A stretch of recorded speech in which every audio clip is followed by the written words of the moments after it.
예, 월요일 묵상의 시간입니다. 성경을 우리에게 주신 하나님의 방법, 성경을 우리에게 주신 하나님의 방법, 이런 제목으로 또 이번 주간 말씀 묵상 시작하겠습니다. 자, 우리는 지난주까지 연대기적 순서에 따른 그 바울 서신, 이 바울의 역사를 담고 있는 13권의 그 책들을 성경을 다 살폈습니다.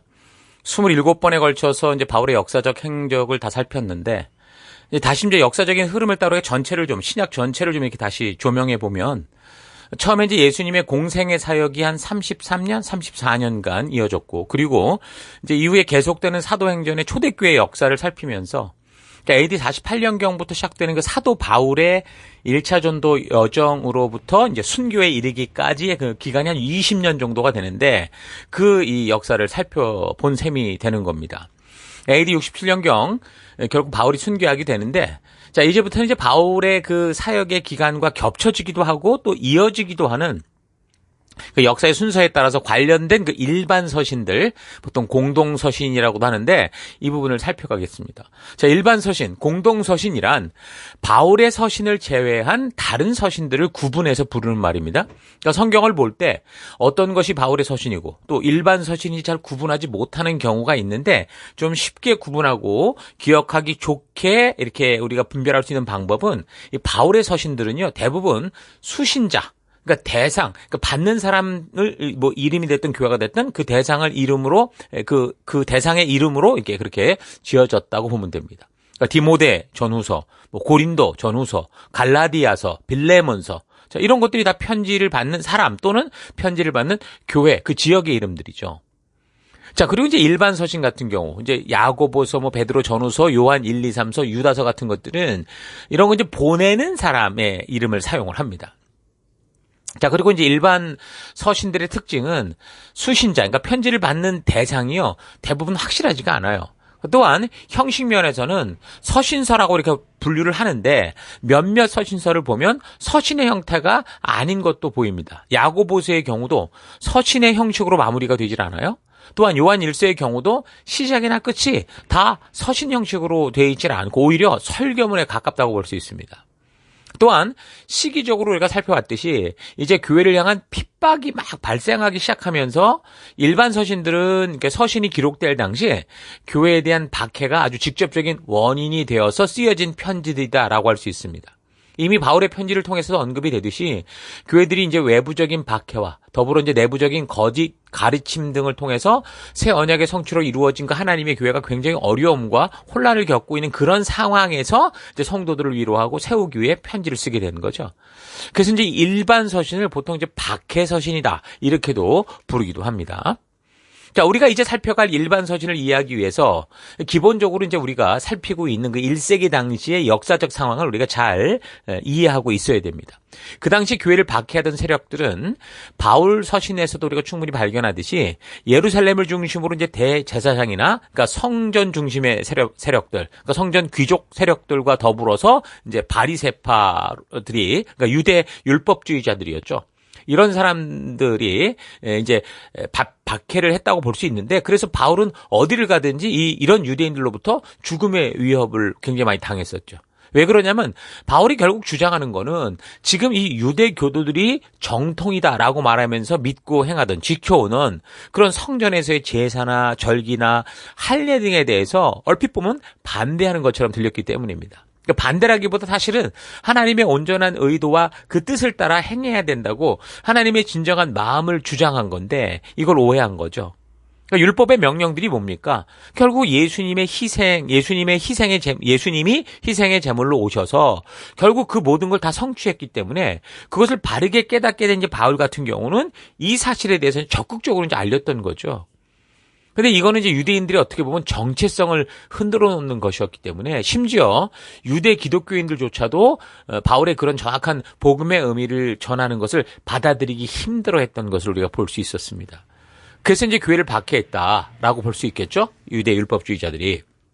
자, 그리고 교회를 박해하던 또 다른 세력은 이제 외부죠. 로마의 지도자들, 황제들이었습니다.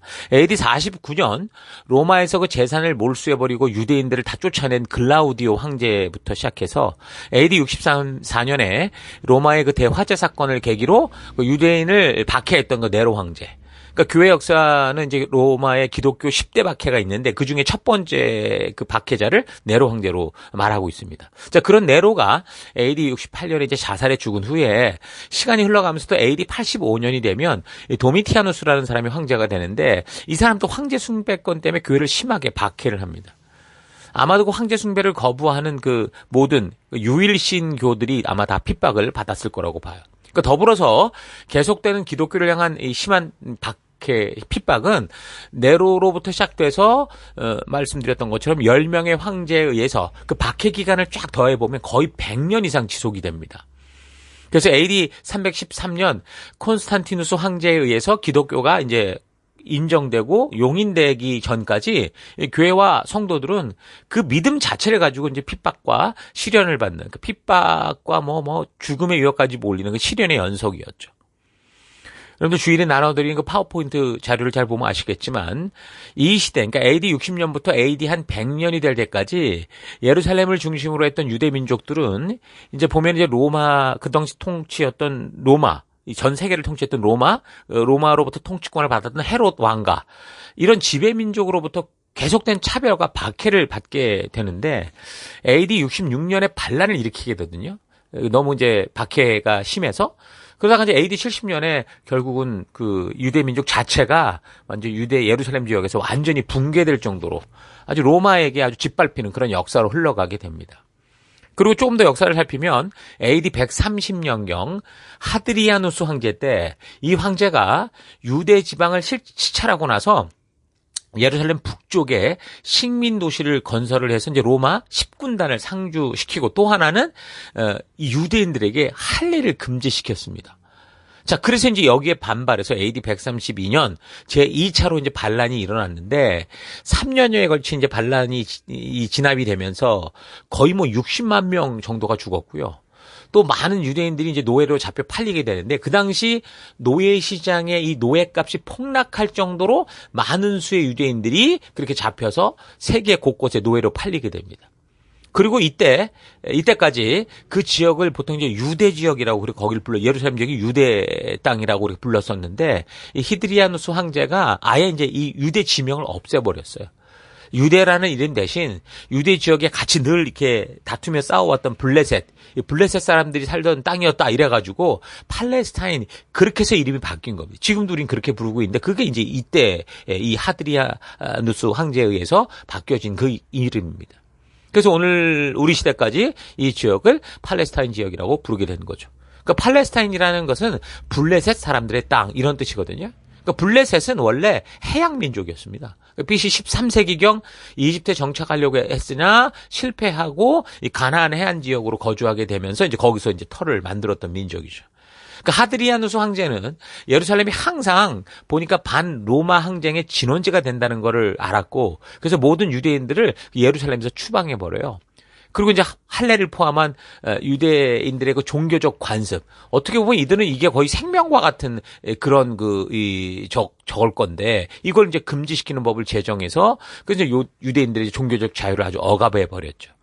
그리고 이제 거룩한 성이라고 불리는 예루살렘은 거기에다가 주피터 을 세우고 신전을 세워놓고 아주 이방 도시로 아주 더럽힙니다. 자, 그렇게 예루살렘 유대 지역에서 쫓겨난 유대 민족 사람들은 우리가 아는 것처럼 이제 1948년 너무도 기적적으로 이스라엘이 그 팔레스타인 땅에 다시 들어서기 전까지 그냥 거의 2000년 가까이 세계 곳곳을 떠돌며 방황하는 그런 민족으로 살게 됐던 거죠. 자, 이런 역사적인 흐름 속에서 새 언약의 성취로 이루어진 하나님 나라.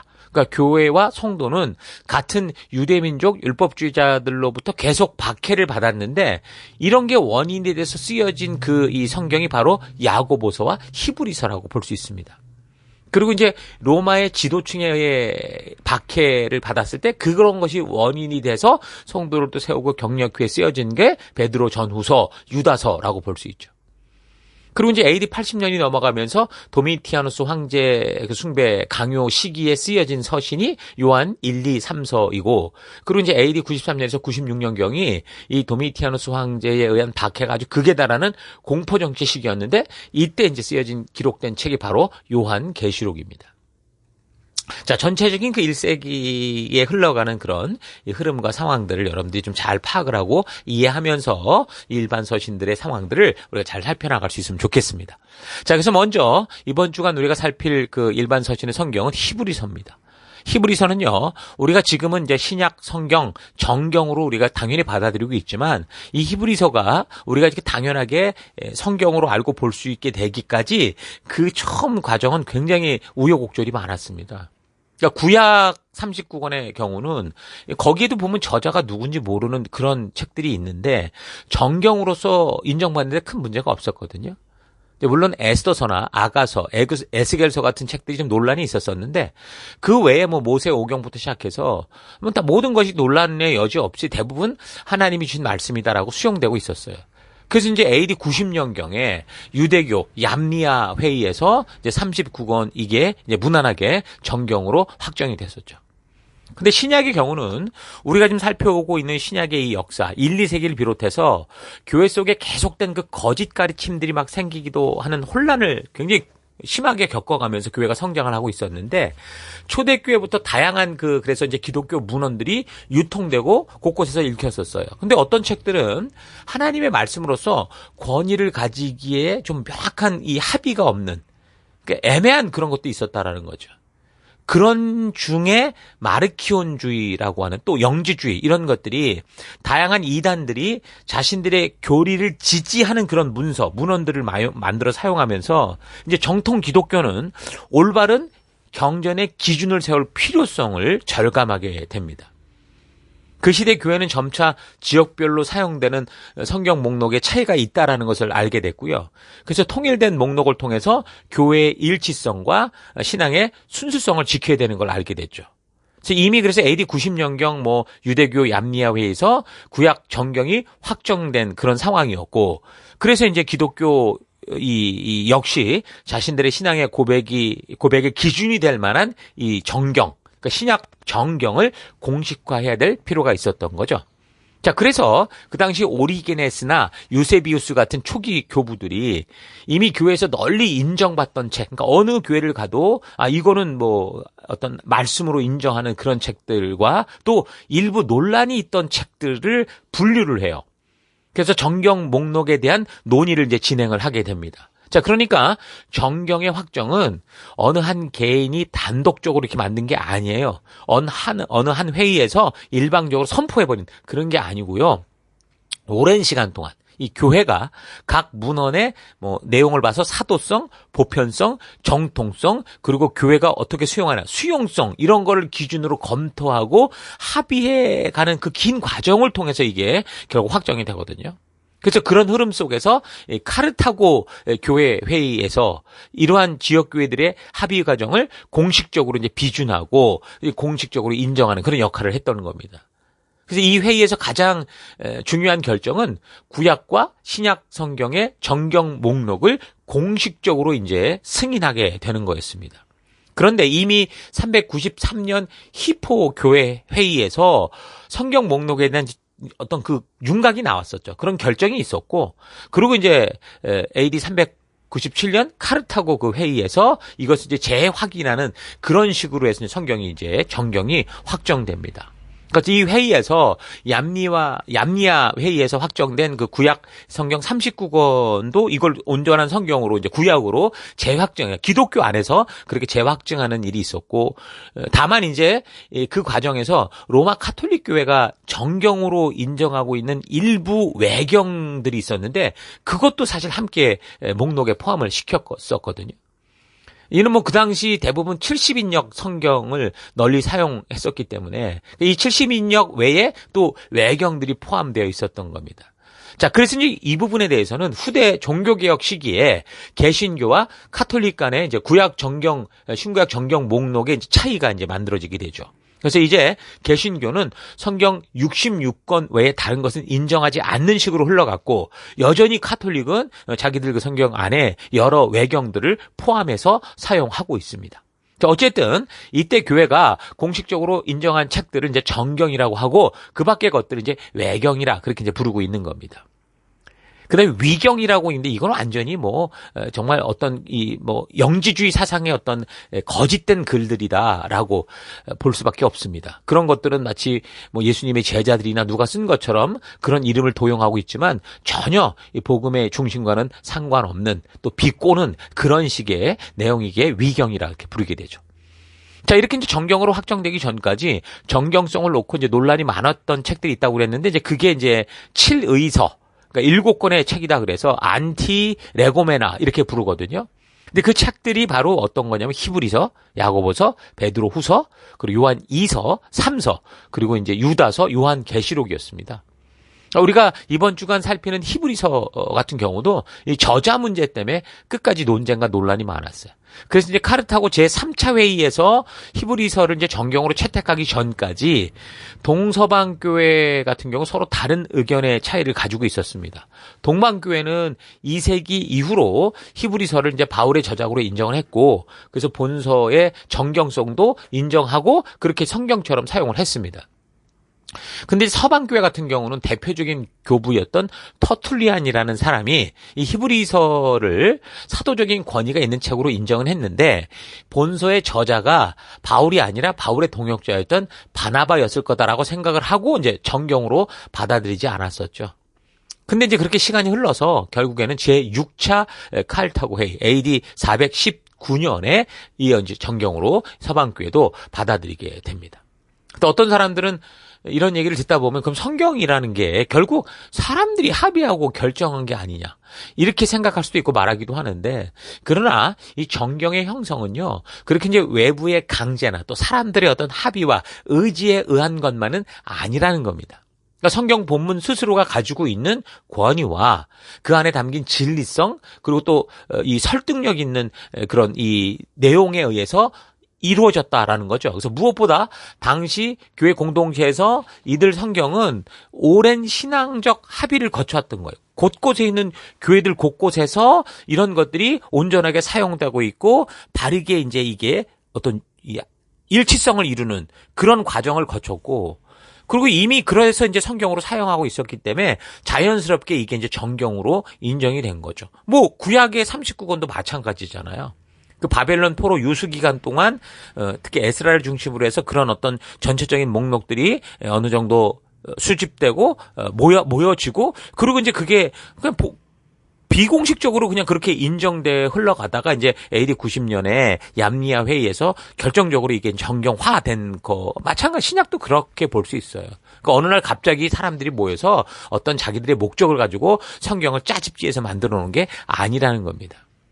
근데 여기에 나는 분명히 믿기는 하나님의 그런 개입, 성령, 진리의 성령 하나님이 개입하신 것이 있다라는 거예요. 그러니까 하나님께서 일하는 방법이 그렇잖아요.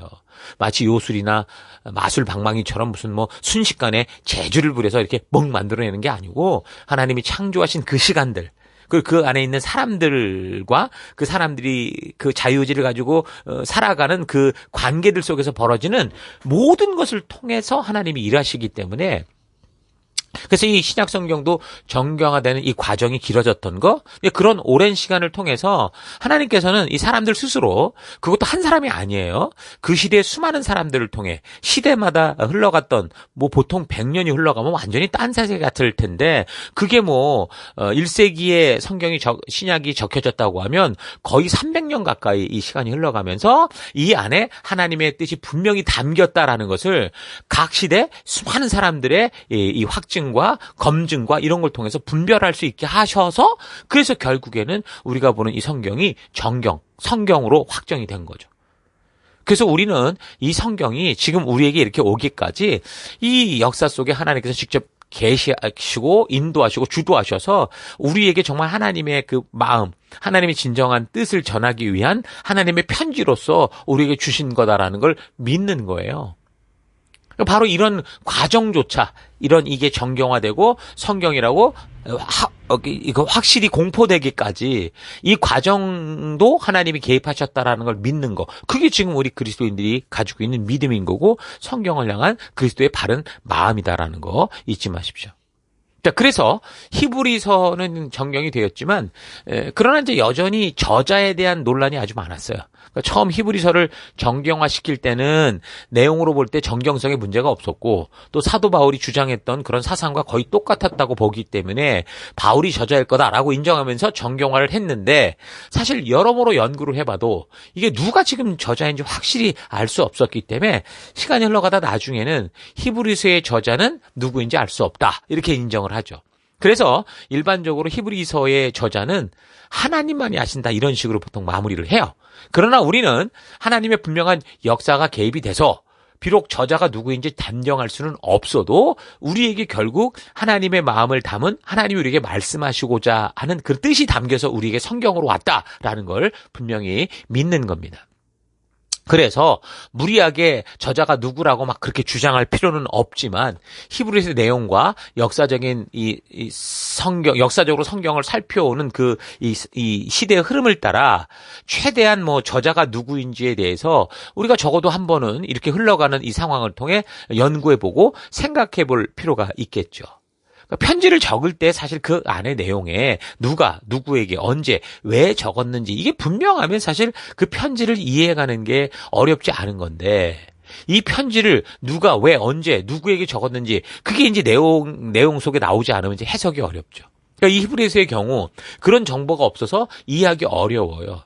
그래서 이제 히브리서의 그 안에 자체 내용을 볼 때 이게 왜 적었는지에 대해서 오늘 그 내용이 있으니 유추를 할 수 있기 때문에 비록 좀 어려운 작업일 수 있지만 우리가 최대한 이 편지를 왜 보내게 되었는지를 이 내용을 통해 파악하는 그런 노력과 연구를 해야 됩니다. 그래서 우리가 이 히브리서를 살피기 전에 이런 사실에 최대한 근접하게 파악을 해야 바르게 성경을 이해할 수 있기에 오늘 우리가 이렇게 이번 주간 이 히브리서 서론을 가지고 얘기를 다루고 있습니다. 다행히도 그동안 수많은 우리의 선배들이 또 이런 같은 문제로 연구하고 고민하고 그런 자료들이 그래도 있잖아요. 그래서 이런 결과로 우리가 조금만 좀 노력을 기울이고 우리 선배들이 고민했던 것들을 잘 좀 이렇게 점검해 가보면 히브리서를 통해 하나님께서 분명히 당신의 마음을 이곳에 담았다라는 하나님의 의도를 조금 더 바르게 알 수 있을 거라고 믿습니다. 자, 그래서 성경을 바르게 읽고자 할 때 무조건 그냥 내용을 읽어가는 그런 것보다 먼저 이런 식으로 이 성경의 서론적인 부분들을 우리가 잘 파악하는 시간을 꼭 가져서 먼저 이 성경이 어떤 상황 속에 이렇게 됐다라는 걸 알아야 이 세상이 막 공격할 때가 있거든요. 이런 걸 조금 아는 사람들이 안답시고 괜히 막 역사 갖고 떠들어대고 이러다 보면 아무것도 모르고 그냥 무조건 믿습니다 하다가는 이 완전히 그냥 말문이 막히게 되고 자칫 잘못하면 자기의 믿음까지 흔들리게 될 수 있어요. 그래서 우리가 미리 알아야 된다는 거죠. 이게 좀 더디 가는 것 같아 보이지만 사실은 곁길로 빠지지 않을 수 있는 아주 확고한 그런 정석의 길이고, 또 이 안에서 하나님의 의도를 바르게 우리가 이 성경 속에 나오는 의도를 만날 수 있게 하는 굉장히 중요한 과정이니까 이런 거 잊지 말고 우리가 성경을 이런 식으로 또 한 주간 살펴나가도록 하십시다. 자, 그래서 오늘 하루 나는 성경을 대하고 읽어갈 때 진정으로 하나님의 진실한 의도를 알기 위해 필요한 준비들을 하고 그렇게 읽고 그리고 살폈는지, 아니면 그냥 무조건 읽으면서 내가 뭔가 느끼고 마음에 닿는 것만, 내가 원하는 것만을 찾고 있지는 않았는지, 좀 성경이 말씀하고자 하는 게 아니, 성경을 통해 우리에게 말씀하시고자 하는 하나님의 뜻이 아니라 내가 기대하고 내가 원하는 것만 찾아오지 않았는지 좀 차분히 살펴봤으면 좋겠습니다. 당연히 성경도 글이잖아요. 글이기 때문에 집중하고 차분히 읽어가면 감동과 감흥이 있을 수 있습니다. 그러나 우리가 이 글을 통해 우리에게 뭔가를 전하고자 하는 그 저자의 의도를 알지 못하고 만약에 이걸 읽어간다면 이 말씀을 통해 우리에게 말씀하시고자 했던 하나님의 뜻이 아니라 내가 원하는 대로 해석하게 되고 내가 느끼는 감정과 나의 생각이 진리라는 착각에 빠져서 자칫 그것이 하나님께서 성경을 통해 우리에게 주고자 했던 하나님의 온전한 의도와는 상관없이 완전히 자기 해석으로 치우칠 수 있습니다. 이전에 그 매트릭스라는 유명한 영화가 있었는데 그때 그 영화를 보면서 교인 중에 이거는 자기가 볼 때 마치 삼위일체 하나님의 이 내용을 표현하는 기독교 영화 같아서 굉장히 은혜를 받았다라고 하는 그런 사람이 있었어요. 그러나 정작 그 영화를 만든 감독이 누구냐면 성전환을 했던 사람이에요. 그래서 그런 동성애에 대한 의미를 사람들에게 전달하고자 만들었다라고 하는 인터뷰를 한 적이 있거든요. 그러니까 이런 거예요. 저자의 의도에 어떠하든 해석이 좋으면 다 좋은 게 아니냐 이렇게 생각을 하면 이 문제가 생긴다는 거죠. 그래서 저자의 의도를 바르게 알아야 그 내용을 바르고 온전하게 이해할 수 있다라는 사실 잊지 마시고, 우리도 성경을 살펴나갈 때 먼저 그 성경이 적혀진 시기와 저자, 그리고 그 저자가 왜 누구에게 보냈는지 하는 이런 서론적인 부분들을 먼저 잘 살피고, 그래서 그 책을 통해 하나님께서 말씀하시고자 했던 의도를 알고 차분히 읽어나가면 좋겠습니다. 자, 그렇게 되면 본문에서 이해가 되지 않는 어려운 부분들도요, 이 책이 적힌 목적에 맞게, 그러니까 바른 바운드리 안에서 바른 방향으로 바르게 묵상해서 바른 뜻을 알아 삶에 바르게 적용할 수 있는 그런 지혜를 얻게 되는 거죠. 자, 저자가 히브리서라는 편지를 써야 했던 전체적인 역사 상황을 이번 주간의 묵상에 가면서 하나님께서 히브리서를 정경성의 논란이 있는 어떤 우여곡절 끝에라도 이렇게 성경에 포함시켜서 결국 우리에게 주시고자 했던 그 하나님의 의도와 뜻을 바르게 알아서 이 성경을 바르게 읽고 묵상할 수 있는 그런 바른 방향을 잡는 여러분 될 수 있기를 주의 이름으로 축원합니다. 자, 오늘 하루도 힘내십시오. 잠시 기도하겠습니다. 하나님이 우리에게 전하시고자 하는 뜻이 있어서 역사의 우여곡절 끝에 우리에게 정경화된 이 성경 66권을 주셨는데, 나는 그저 종교적인 삶이 그렇거니 하고 한두 구절만 뽑아서 내가 원하고 느끼고자 하는 식으로 내 마음대로 성경의 뜻을 각색하고 변질시켜는 삶을 살아왔던 것 회개합니다. 용서해 주옵소서. 하나님, 성경이 정경화되기까지 많은 역사적인 굴곡들이 있었음을 알게 될 때 성경이 과연 하나님이 우리에게 주시는 영감의 말씀인지 아니면 사람들의 선택인지가 혼란이 올 수도 있을 건데, 시간과 공간 속에서 사람을 통해 일하시는 이 하나님의 신실하심을 우리가 믿음으로 이 성경을 통해 우리에게 주시는 하나님의 뜻을 바르고 온전하게 받아서 삶의 유일한 기준이요, 우리가 살아가는 삶의 유일한 가치가 되게 하는 그런 삶 살아가기 원합니다. 하나님, 수많은 믿음의 선배들의 목숨을 바쳐서 나에게까지 이 성경 말씀이 오게 하심을 감사드립니다. 이 성경을 그래서 소중히 여기며 이 말씀을 통해 우리 하나님의 진심을 제대로 만나 거듭나는 삶 되기를 소망합니다. 하나님, 인도하여 주옵소서. 우리를 이렇게 하나님의 마음으로 인도해 주시는 이 하나님의 방법을 잊지 않고 오늘도 부지런히 그 하나님의 말씀 따라 그 말씀의 인도를 따라가는 그런 하루 되기를 또 결단하고 감사드리며 예수님 이름으로 기도했습니다. 아멘.